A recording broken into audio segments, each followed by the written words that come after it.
அப்புறம் என்ன எல்லாம் ரோட்லயே வேலை இல்லாம சுத்திட்டு இருக்கானுங்க. ஆமா ஆமாய்யா, வேலை இல்லாம தான் இருக்காங்க நிறைய இளைஞர்கள். வேலை இல்லாம கொரியர் வேலை பாக்குறாங்க, அப்புறம் டெலிவரி டெலிவரி பாய் டெலிவரி பாயா இருக்காங்க, சாப்பாடு டெலிவரி பண்றாங்க. இருமா சாப்பாடு டெலிவரி பண்றது வேலை இல்லையா?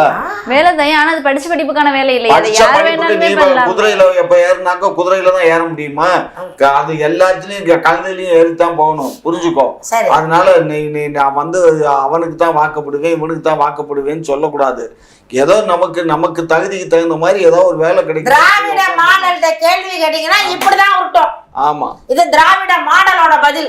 ஆமா, எது வேணா செய்யலாம், என்ன வேணா செய்யலாம், அதான் வேலை.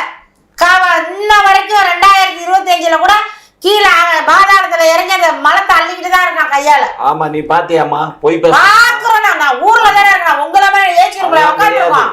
நாங்க என்ன மக்களை பார்க்காம குதிரை மாதிரி கடிவாளம் போட்டா நடக்கிறோம் இல்லையே. மிஷின் அழுகுமா, சும்மா அந்த வேலையெல்லாம் பொய் எல்லாம் பேசாதீங்க. எல்லாம் மிஷின் வந்திருக்கு, அதுக்கு இன்னொரு கடை திறந்துட்டாங்க, அதை அழுக்கிறதுக்குன்னா அதுக்கு 4000 5000 கட்டணும்.